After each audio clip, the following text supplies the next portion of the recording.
আইপিএলের প্রথম এডিশন 2008-এ কোন প্লেয়ারটি সর্বপ্রথম বিক্রি হয়েছেন ওই প্লেয়ারটির নাম আপনাদের কাছে জানতে চাই।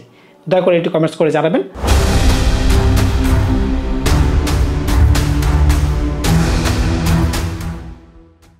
It's show time and it's IPL time. সুতরাং বুঝতেই পারতেছেন সময়টা কেমন যাবে। এখন কয়েকটা দিন বাকি, তো চর্চার বিষয়। তো টেবিলের নিচ থেকে শুরু করতে যাচ্ছি পাঞ্জাব কিংস নিয়ে। পাঞ্জাব কেন প্রত্যেক বছর তাদের টিম পাল্টায় মানে তাদের কোচ পাল্টায়, তাদের ক্যাপ্টেন্স পাল্টায়, এটা কি আপনাদের জানা আছে? জানা থাকলে কমেন্টস করে জানাবেন। আরেকটা কথা হচ্ছে, জানেন কি তারা শুধুমাত্র 2008 সালে এবং 2014 সালে এই দুটি বার তারা প্লে অফসে গিয়েছিল, আর বাকি কোনো সময় তারা প্লে অফসে যেতে পারেনি। কাপ তো নিবে দূরের কথা। তো বুঝতেই পারতেছেন তাদের ধারাবাহিকতাটা কোন পর্যায়ে।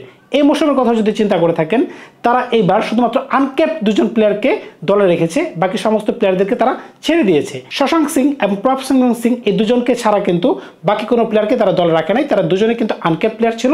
যেহেতু তারা দুজন আনক্যাপ্ট প্লেয়ারকে দলে রেখেছে, সুতরাং বুঝতেই পারতেছেন টাকার ঝুলি কিন্তু তাদের কাছে ছিল। সেই টাকার ঝুলি নিয়ে কিন্তু তারা গেছে মেগা অকশনে। সুতরাং বুঝতেই পারতেছেন তাদের যাকে মনে চেয়েছে তাদেরকেই কিনছে। এইরকম একটা হজবরল অবস্থা। এই ধরনের হজবরল অবস্থার কারণ কি, আপনি যদি খেয়াল করে থাকেন, আপনি ইন্ডিয়ান কোর ব্যাটসম্যান কিন্তু এই দলে খুঁজে পাবেন না। একবার যদি আপনি দেখে আসেন এবারের অকশন থেকে তুলে আনা প্লেয়ারগুলো আসলে কারা কারা, দেশি প্লেয়ার হোক বিদেশি প্লেয়ার হোক, তাহলে কিন্তু আপনারা বুঝতে পারবেন লিস্টে কে কে আছে। একটা জিনিস আমার বোধগম্য না যে পাঞ্জাবের যে কমিটি আছে, যে মালিকানা আছে, তারা আসলে কি করতে চায় বা কি বোঝাতে চায়। তারা যে বারবার যে এত পরিবর্তন করতেছে এবং পরিবর্তন করেও যে তারা কোনো সাফল্য পাচ্ছে না, এইটার পিছনে তাদের মূল উদ্দেশ্যটা কি? বারবার ক্যাপ্টেন পাল্টাইলে বা কোচ পাল্টাইলে তাদের কি হচ্ছে, কি ফ্যাসিলিটি তারা পাচ্ছে, আমি তো বোধগম্য না। যদি কোনো ধরনের সুফল তারা পাইতো, তারা এটা করতে পারতো। আপনারা যদি খেয়াল করে থাকেন তাদের 2008 থেকে 2024 পর্যন্ত তাদের ক্যাপ্টেনের তালিকাগুলো, আপনারা চমকে যাবেন। এত বড় বড় নাম তাদের ক্যারিয়ারে এত বড় বড় পিকে থাকা অবস্থায় তাদেরকে নিয়েছে, কিন্তু তারা কোনো ধরনের পারফরমেন্স দিতে পারেনি। কেমনে দিবে ভাই? তাদের তো মেন জায়গাতে সমস্যা, তাদের টিমের সমস্যা, তাদের কমিটিতে সমস্যা। তো প্লেয়াররা তো তাদের ভালো পারফরমেন্সটা দিতে পারতেছে না। আমি এক নজরে শুধুমাত্র ক্যাপ্টেন্সের নামগুলো একটু আপনাদের জানাই দিই। 2008 সালে ছিল যুবরাজ সিং, 2009 সালে কুমার সাঙ্গাকারা, 2010 সালে মাহেলা জয়বর্ধনে। বুঝতেই পারতেছেন কিন্তু তারা কিন্তু বড় বড় হস্তিদেরকে নিচ্ছে। পরের 3 বছর তারা চলে গেল 3জন অজি ক্যাপ্টেনের কাছে, অ্যাডাম গিলক্রিস্ট, জর্জ বেলি, এমনকি ডেভিড হাসির কাছে। পরবর্তীতে তারা Virender Sehwag, David Miller, Murali Vijay, Glenn Maxwell, Ravi Ashwin, KL Rahul, Mayank Agarwal, Shikhar Dhawan, Sam Curran, Jitesh Sharma, এমনকি এবছর শ্রেয়াস আয়ার, যাকে 26.75 CR রুপিতে কেনা হয়েছে। বুঝতে পারতেছেন record breaking price. Is it believable? একজন প্লেয়ারের পিছনে এত পরিমাণ টাকা ঢালা কি আপনাকে যুক্তিসঙ্গত মনে হচ্ছে?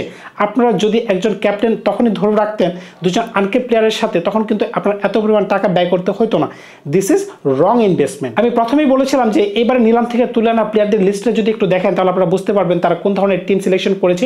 আমি এটাও বলেছিলাম যে তাদের কিন্তু ইন্ডিয়ান কোর ব্যাটসম্যান দুর্বল।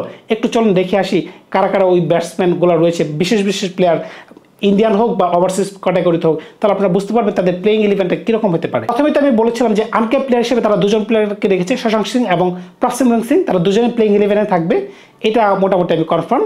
এরপরে তারা যেহেতু শ্রেয়াস আয়ারকে এত দাম দিয়ে নিয়েছে, সুতরাং তিনি তো অবশ্যই ক্যাপ্টেন হিসেবে দলের ভূমিকা পালন করবেন। নাম্বার 3 অথবা নাম্বার 4 তিনি ব্যাটিং করবেন। তো বাকি স্লটগুলো কিন্তু তাদেরকে ফিল আপ করতে হবে। উল্লেখযোগ্য ইন্ডিয়ান প্লেয়ারের মাঝখানে যারা ব্যাটিং অর্ডারে একটু ভালো করতে পারে, এদের নাম যদি আমি একটু বলি, যেমন বিষ্ণু বিনোদ, মুম্বাই ইন্ডিয়ান্সের হয়ে তিনি ভালো খেলেছেন, এমনকি নেহাল ভেদেরা, তিনিও কিন্তু মুম্বাইয়ের হয়ে ভালো খেলেছেন। নতুন একজন প্লেয়ার আছে যেখানে এবার ওপেনিং করতে পারে, তার নাম হচ্ছে প্রিয়াংশ ইয়ারা। প্রভসিমরন সিং এর সাথে সে কিন্তু এবার ওপেনিং করতে পারে। দুর্দান্ত একজন প্লেয়ার, দেখা যাক তাকে নিয়ে ওপেনিং করায় কিনা। আমার ব্যক্তিগত মতামত হচ্ছে তাকে নিয়ে ওপেনিং করানো। নেহাল ভেদারা কিংবা তারা কিন্তু ওপেনার না।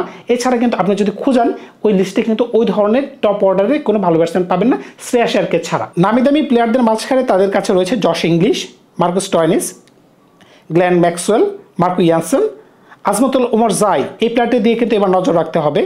অ্যারন হেডলি, সে কিন্তু অলরাউন্ডার। বলারদের মাঝখানে লুকি ফার্গুসন। আপনারা যদি এই লিস্টে দেখেন, তাহলে ইন্ডিয়ান যারা বলার রয়েছে ওইগুলো যদি আপনারা একটু হিসাব করেন, তাহলে আপনারা দেখতে পাবেন চাহাল কিন্তু রয়েছে। চাহাল কিন্তু এবার দেখিয়ে দিতে চাইবে যে আমি কিন্তু ইন্ডিয়ান দলে আবার কামব্যাক করতে পারি। ইন্ডিয়া দল কিন্তু তার দিকে মোটো ফিরে তাকাচ্ছে না। এইবারে বিশ্বকাপে যদি দেখেন বা চ্যাম্পিয়ন্স ট্রফিতে যদি দেখেন, তাকে কিন্তু কোনোভাবেই কিন্তু কাউন্ট করা হচ্ছে না। কিন্তু সে এবার প্রমাণ করে দিতে চাইবে যে আমি কিন্তু এখনও বেঁচে আছি, যে আমার দিকে এখনও আপনারা তাকাইতে পারেন। তো চাহালের জন্য একটা বিরাট অপরচুনিটি কিন্তু এবারের আইপিএলটি। চাহালের সাথে দলে রয়েছেন আর্শদীপ সিং, তার সাথে রয়েছেন হারপ্রীত ব্রার। এই হচ্ছে তাদের বোলিং অ্যাকশনের মোটামুটি একটা কোর। ফার্গুসন খেলতে পারেন যদি তিনি ইনজুরি ফ্রি থাকে। লুকি ফার্গুসনের কথা বলতেছে নিউজিল্যান্ডের। ইয়াশ ঠাকুর কিংবা কুলদীপ সেন খেলতে পারেন তাদের বোলিং অ্যাটাকে। এখন চলুন এক নজরে তাদের যে ব্যাটিং অর্ডার এবং বোলিং অর্ডারকে যদি একত্রিত করে যদি 11 জনকে সাজাই তাহলে এটি কেমন দেখা যায় সেটি আপনাদেরকে এক নজরে বলে আসি। প্রভসিমরন সিং, প্রিয়াংশ আয়ার প্রথমে যে বলেছিলেন দুর্দান্ত একজন ব্যাটসম্যান। 3 নম্বরে ক্যাপ্টেন শ্রেয়স আয়ার। 4 নম্বরে আপনি নিতে পারেন গ্লেন ম্যাক্সওয়েল কিংবা মার্কাস স্টোনিস থেকে একজন, দুজনকে খেলানো আমার পক্ষে সম্ভব হচ্ছে না। 5 নম্বরে এই যুগের সবচেয়ে নামি দামি অলরাউন্ডার হাসপাতুল্লাহ ওমর জাই, তাকে বাদ দেওয়ার কোনো অপশনই নেই। তাকে বাদ দিয়ে যদি আপনি দল গঠন করেন আমি বলবো যে পাঞ্জাব আপনারা আবারও বুকার স্বর্গে বাস করতেছেন। 6 নম্বরে শশাঙ্ক সিং এবং 7 নম্বরে মার্কো ইয়ানসন। মার্কো ইয়ানসন আপনাকে বোলিংয়ের সুযোগ করে দিবে, এমনকি ব্যাটিংয়ের সুযোগ করে দিবে। দুজন অলরাউন্ডার কিন্তু প্রপার আপনি পেয়ে গেলেন ইতিমধ্যে। হাসপাতুল্লাহ ওমর জাই অ্যাটলিস্ট 2 ওভার আপনাকে এনে দিবে। মার্কো ইয়ানসন আপনাকে 3 থেকে 4 ওভার তো এনে দিবে। ম্যাক্সওয়েল যদি আপনি খেলান, ম্যাক্সওয়েল কিন্তু আপনাকে 1-2 ওভার এনে দিবে। এমনকি যদি আপনি মার্কাস স্টোনিসকেও খেলান, এখান থেকেও কিন্তু আপনি 1-2 ওভার বের করতে পারেন। আপনি দেখেন টপ 7-এর মাঝখান থেকে কিন্তু 8 ওভার আপনি মিনিমাম পেয়ে যাচ্ছেন। সুতরাং এটি কিন্তু আপনার জন্য একটা ফ্লেক্সিবিলিটি। এটা যদি এবার পাঞ্জাব সুন্দরভাবে কাজে লাগাতে না পারে তাহলে কিন্তু তাদের ব্যর্থতা। 8 নম্বরে হারপ্রীত ব্রার, উনি কিন্তু ভালো বোলিং করতে পারেন এবং ব্যাট হাতেও কিন্তু মোটামুটি দক্ষ। 8 নম্বর পজিশনের তুলনায় কিন্তু তাকে অলরাউন্ডারই বলা যায়, তিনি কিন্তু যথেষ্ট পরিমাণ ভালো শট খেলতে পারেন। 9 নম্বরে আর্শদীপ সিং, যথেষ্ট ট্যালেন্টেড একজন বলার, লেফট হ্যান্ডেড বলার। সুতরাং বুঝতেই পারতেছেন বামহাতি বলার কিন্তু আইপিএলে খুবই প্রয়োজন, কারণ বামহাতি বলার কিন্তু প্রথমে উইকেট টেকিং হিসেবে যথেষ্ট পরিমাণ কাউন্টেবল করা হয়। 10 নম্বরের দলের অটো চয়েস হিসেবে চলে আসবে চাহালের নাম। চাহাল ছাড়া বিকল্প কোনো অপশন আমি খুঁজে পাচ্ছি না। এবং 11 নম্বর লুকি ফার্গুসন। এখন আপনারা যদি 12 ম্যান বা সাব হিসেবে কাউকে চিন্তা করেন, ইম্প্যাক্ট সাব যাকে বলা হয়, তাহলে আমি বলবো নিয়াল ভেদরাকে আপনারা খেলাইতে পারেন।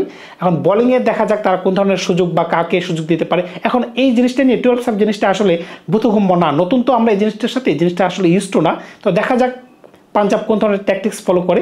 আমি যে প্লেইং এলিমেন্টটি বললাম সেটির সাথে আপনারা সমর্থন আছেন কিনা সেটি একটু জানাবেন। আর প্রথমে আজকে একটা কুইজ দিই আপনাদেরকে, এই কুইজের অ্যান্সারটা আপনারা দিতে পারেন কিনা সেটা একটু জানতে চাই। আইপিএলের সর্বপ্রথম বিকৃত প্লেয়ারের নাম কি, এটির নাম আমি জানতে চাচ্ছি। আপনারা একটু কমেন্টস করে জানাবেন।